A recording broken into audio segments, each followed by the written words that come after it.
de vender qualquer coisa para qualquer pessoa, preste muita atenção.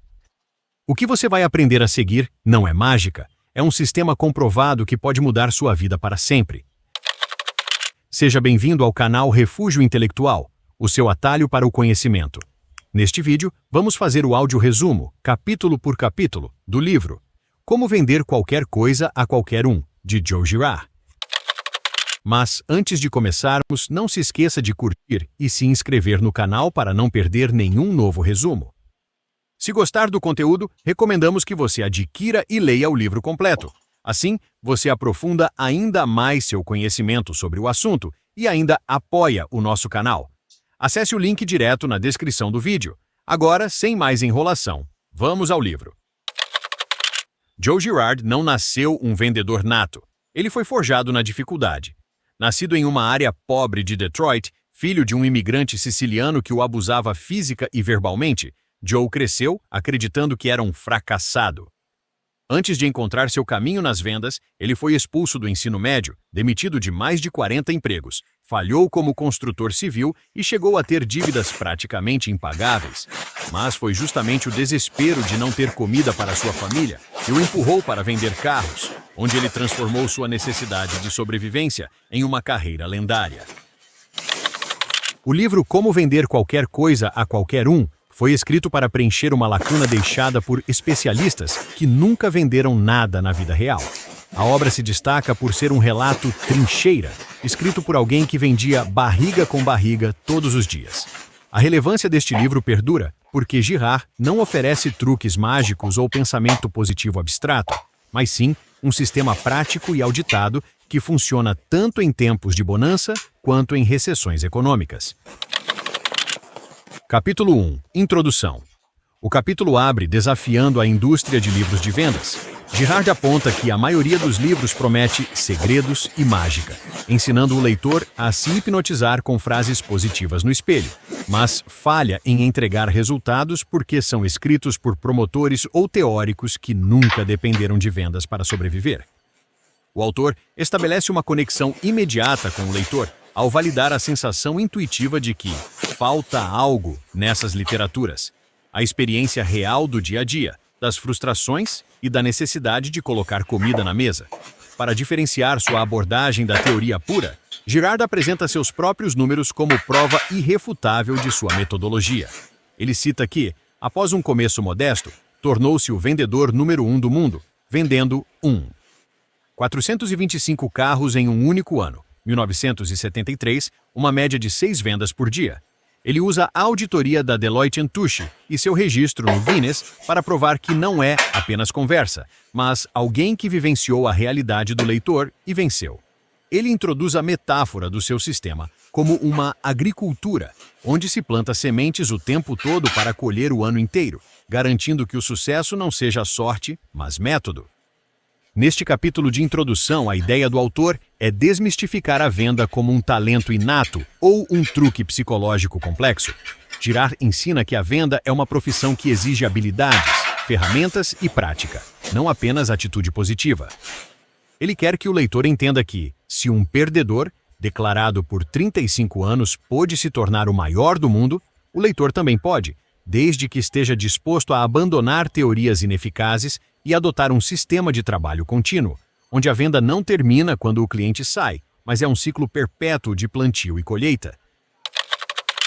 A mensagem-chave deste capítulo é: esqueça os teóricos de gabinete. O verdadeiro sucesso em vendas vem de um sistema prático e contínuo, testado na linha de frente, onde cada venda é apenas o plantio para a próxima colheita. Capítulo 2. O fim de um perdedor. O começo de um vencedor. Este segundo capítulo é um mergulho visceral na origem de Joe Girard, desconstruindo o mito de que grandes vendedores nascem prontos. Girard narra uma infância marcada pela pobreza extrema na Detroit da Grande Depressão e pelo abuso físico e verbal de um pai tirânico, que repetia constantemente que ele nunca seria nada e acabaria na prisão. Essa programação mental de fracasso o perseguiu por 35 anos, levando-o a ser expulso da escola, demitido de mais de 40 empregos, fracassar no exército e até flertar com o crime, culminando em uma noite aterrorizante na detenção juvenil. O autor cria uma empatia profunda ao mostrar que, antes de ser o maior vendedor do mundo, ele era, em suas próprias palavras, o maior perdedor do mundo. Para ilustrar como a ingenuidade e a falta de preparo podem destruir um homem, Girard conta como perdeu tudo. Após conseguir uma estabilidade modesta construindo casas, ele tentou expandir seus negócios confiando cegamente na palavra de um vendedor de terrenos sobre a instalação de esgotos em uma nova área. A promessa era falsa, o projeto falhou e ele se viu com uma dívida impagável de $60 mil. O momento de ruptura acontece quando ele chega em casa e sua esposa pede dinheiro para comprar comida para os filhos. Ele não tem um centavo. Humilhado e encurralado, com o banco tentando confiscar seu carro, Joe percebe que a autopiedade não alimentaria sua família. Foi a pergunta: o que as crianças vão comer? Que matou o perdedor e acendeu a chama da sobrevivência. A lição que Girard extrai de sua própria tragédia é que o fundo do poço pode ser o alicerce mais sólido para o sucesso, se você decidir parar de cavar e começar a escalar. Ele ensina que o sucesso não é uma questão de pedigree ou talento inato, mas de uma decisão irrevogável nascida da necessidade. Olha tudo que você vai receber com o melhor pacote de ferramentas de inteligência artificial do Brasil. Você vai ter acesso ilimitado aos modelos de IA mais avançados do mundo. São um total de 10 modelos com uso ilimitado em que você... Irrevogável nascida da necessidade. Ao narrar sua transição de um construtor falido para um vendedor de carros desesperado que precisava apenas de um saco de mantimentos, ele demonstra que a motivação mais pura não vem de livros de autoajuda, mas da responsabilidade inadiável de cuidar dos seus. O perdedor de 35 anos morreu no momento em que ele decidiu que não faria sua família sofrer pelos seus erros. A mensagem-chave deste capítulo é: olhe para o seu passado não para se lamentar, mas para aprender. O fracasso não é o fim, mas o combustível necessário para acender a vontade inabalável de vencer. Capítulo 3. Tudo começa com a necessidade, querer. Neste capítulo, Joe Girard nos leva para o momento crítico onde a sobrevivência colide com a oportunidade. Rejeitado inicialmente por um amigo que lhe disse que ele não sabia nada sobre vendas, e enfrentando o ceticismo de um gerente de vendas que via cada novo vendedor como uma ameaça à comissão dos outros, Joe precisou negociar sua entrada no jogo. Ele garantiu sua contratação com uma promessa audaciosa. Não roubaria a vez de ninguém no salão de vendas. Ele traria seus próprios clientes. Mas havia um obstáculo ainda maior. Joe gaguejava severamente desde a infância, uma sequela dos abusos do pai. No entanto, a necessidade urgente de alimentar sua família o forçou a superar essa deficiência, ensinando-o a concentrar-se intensamente em cada palavra e a ouvir melhor do que qualquer um. Sem experiência, sem fluxo de clientes e com uma mesa vazia, Joe improvisou sua primeira ferramenta de vendas. Arrancou 4 páginas da lista telefônica de Detroit, 2 brancas e 2 amarelas, e transformou aquilo em sua lista de prospecção. Mas sua primeira vitória não veio do telefone. Veio na forma de um vendedor da Coca-Cola que entrou na concessionária pouco antes de fechar. Joe, desesperado, não viu um homem. Ele viu um saco de mantimentos para sua esposa e filhos. Ele admite que não sabia nada sobre carros ou técnicas de fechamento naquele momento. Ele não usou script, não usou psicologia reversa, ele usou o puro e bruto instinto de sobrevivência. Ele precisava tanto daquela venda que o cliente não teve chance de sair sem comprar. O que Girard entrega aqui é que a técnica é inútil sem o desejo ardente. Ele argumenta que querer é a maior qualificação que um vendedor pode ter. Se você sabe exatamente o que quer, seja pagar uma hipoteca, comprar um barco ou, como no caso dele, simplesmente levar comida para casa, esse desejo vai impulsionar você a fazer e dizer as coisas certas, mesmo que você seja um amador. O querer aguça os sentidos, cura a gagueira e derruba barreiras. Ao final, Joe revela que vendeu o carro, pegou $10 emprestados com o gerente e levou a comida para casa, provando que a motivação correta pode compensar qualquer falta de habilidade técnica. A mensagem-chave deste capítulo é: identifique o que você quer desesperadamente. Esse desejo profundo é a força motriz que transformará qualquer obstáculo em um degrau para a venda. Capítulo 4. O filante é um ser humano. No quarto capítulo, Joe Girard confronta um dos hábitos mais tóxicos e comuns no mundo das vendas: a desumanização do cliente. Em Detroit, os vendedores chamavam o cliente difícil, ou que tomava tempo, de the mooch, o aproveitador, ou o caroço na gíria brasileira. Girard admite que, embora haja razões para a frustração dos vendedores, rotular quem entra pela porta cria uma barreira mental destrutiva. O autor gera empatia imediata ao reconhecer que, sim, clientes podem ser irritantes e tomar tempo, mas alerta que encará-los como inimigos ou obstáculos é um suicídio profissional. Ele nos lembra que, por trás daquele chato, existe alguém que trabalhou duro pelo seu dinheiro e que, na verdade, está apavorado. Para ilustrar a psicologia do comprador, Girard usa o exemplo do medo paralisante que o cliente sente ao entrar em uma loja. Ele não está ali para irritar você. Ele está ali porque precisa do produto, mas está morrendo de medo de ser enganado ou de gastar mal o dinheiro que suou para ganhar. Girard descreve a venda como uma guerra, mas uma guerra peculiar onde a vitória não deixa feridos. O objetivo é vencer o medo do cliente, não o cliente em si. Se você derrota o medo dele, ambos vencem. Você ganha a comissão e ele ganha o produto que desejava. A lição central de Girard neste capítulo é uma mudança radical de perspectiva. Substitua o julgamento pela compreensão. Ele ensina que o comportamento defensivo, as mentiras e a hesitação do cliente são apenas escudos contra o medo que ele tem de você, o vendedor. Ao entender que o cliente é, na verdade, um ser humano assustado tentando proteger seus recursos, você desarma a hostilidade dele com empatia. Se você é do setor de serviços e não se preocupa com seu planejamento orçamentário, pode saber que mais cedo ou mais tarde você vai ter que aprender a lidar com o endividamento, porque quem não orça direito perde dinheiro. É simples assim. Muitos empresários acham que o planejamento orçamentário é coisa de empresa grande. Outros até fazem, mas jogam na gaveta logo depois que a primeira...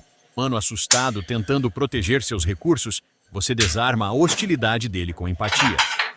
A venda só acontece quando você transforma esse inimigo em um amigo que confia em você para guiá-lo em uma decisão segura. A mensagem-chave deste capítulo é: elimine rótulos negativos da sua mente.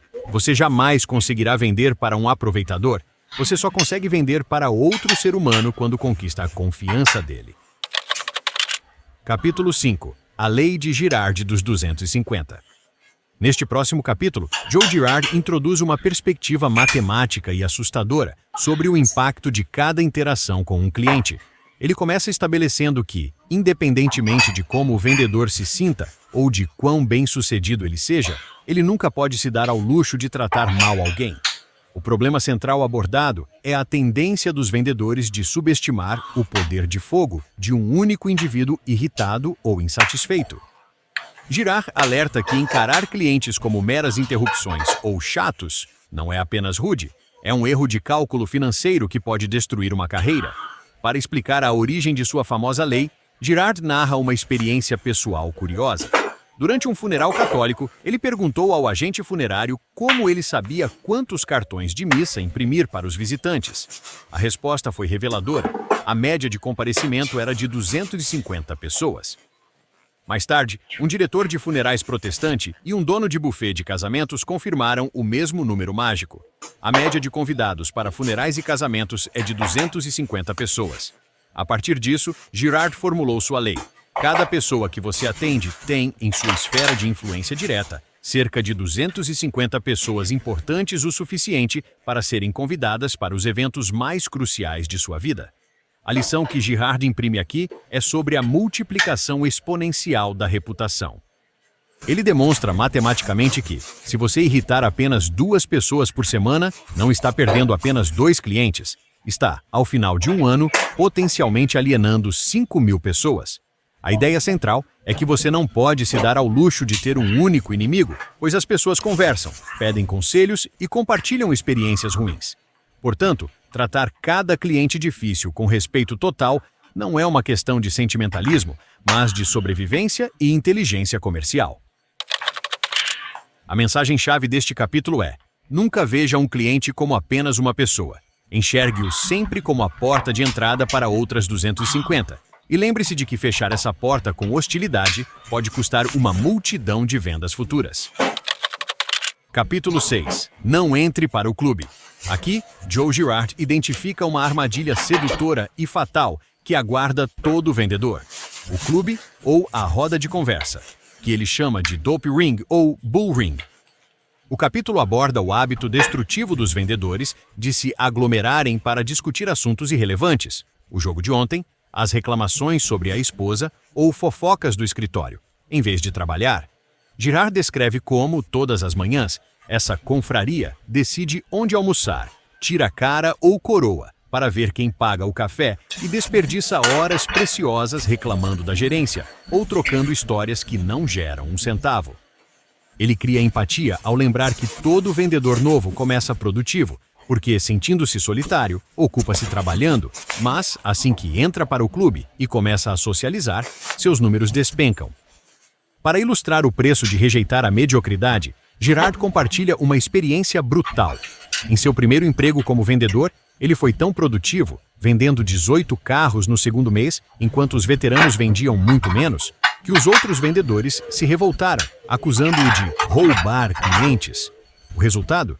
Ele foi demitido por perturbar a ordem do clube. A técnica prática que ele adotou no emprego seguinte foi radical: isolamento estratégico.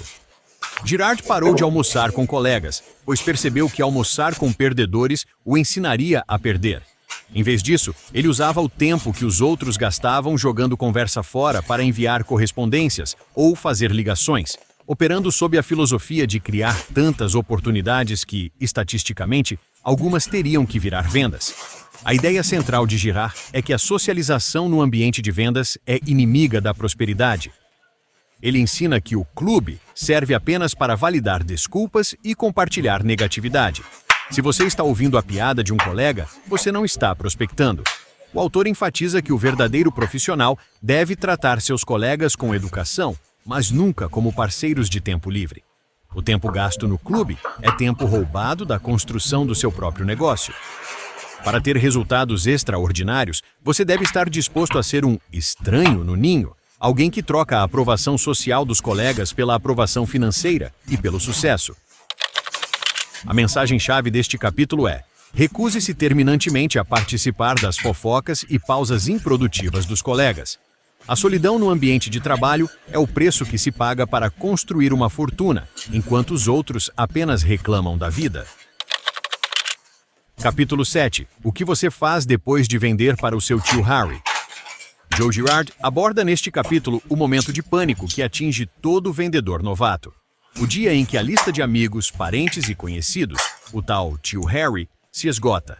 A maioria dos vendedores começa vendendo para pessoas que querem ajudá-los, mas a carreira real só começa quando você precisa vender para estranhos que não devem nada a você. Você sabia que pode gerir o seu negócio de maneira gratuita, diretamente do seu celular? Não, você não ouviu errado. E se você continuar comigo nesse... Mas a carreira real só começa quando você precisa vender para estranhos que não devem nada a você.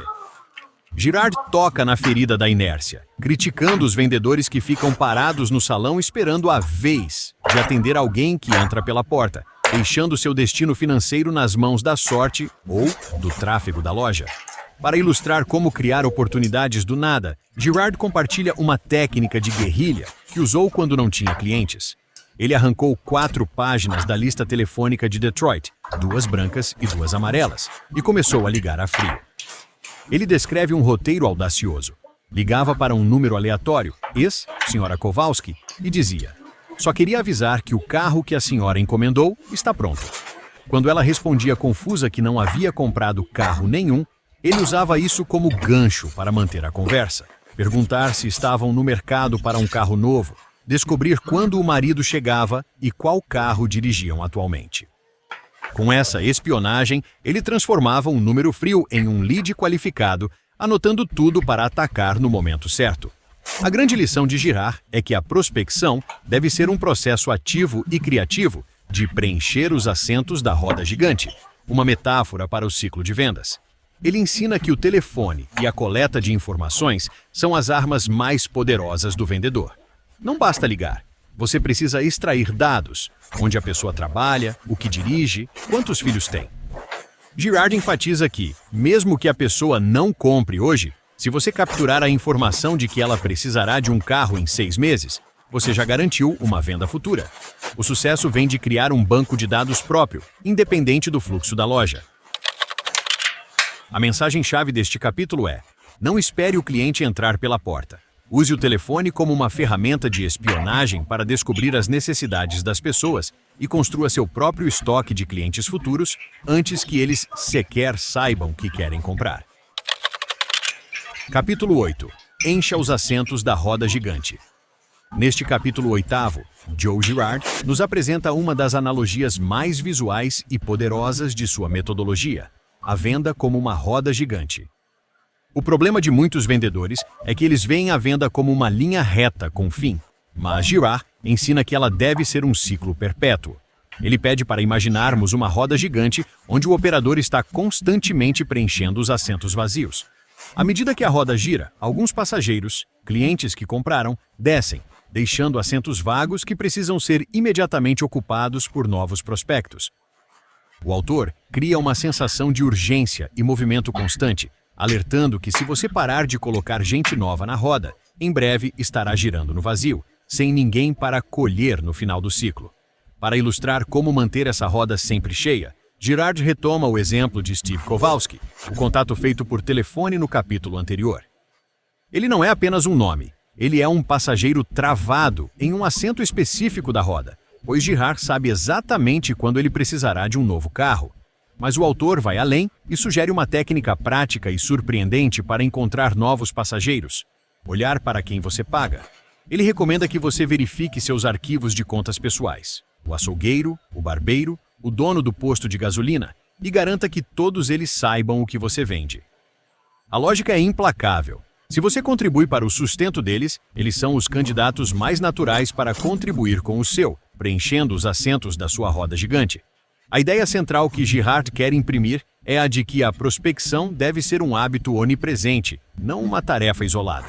Ele ensina que cada interação humana é uma oportunidade de jogar espaguete na parede para ver o que gruda.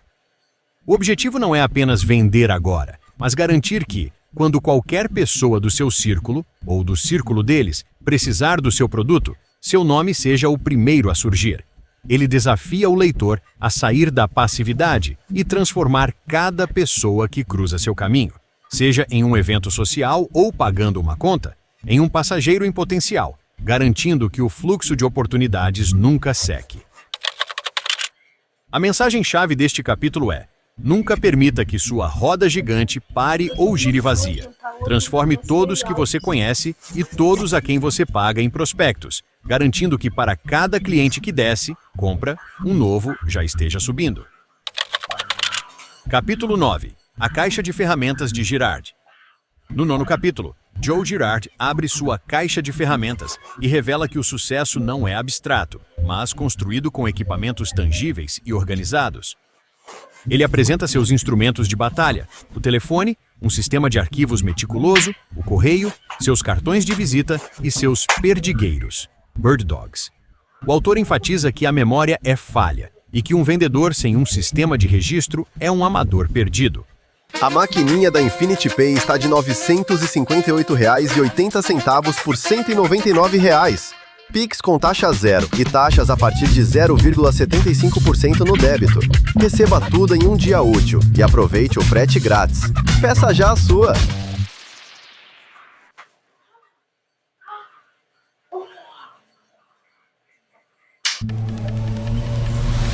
Eu já pensei em desistir da gestão da qualidade. Era tudo difícil demais. Aí eu encontrei o Quality Software e tudo ficou mais fácil. Hoje, faço tudo aqui, em uma plataforma, alinhada à ISO 9001. Olha como é simples. Com o módulo de documentos, parei de perder versões e prazos. Tudo é centralizado e rastreável. Nos indicadores, meus KPIs viram gráficos e eu decido estrategicamente. Nas não conformidades, resolvo a causa na raiz, sem retrabalho. Com a gestão de riscos, antecipo problemas e protejo a operação. Nas oportunidades, foco no que traz retorno real. Com as calibrações, meus equipamentos estão sempre confiáveis.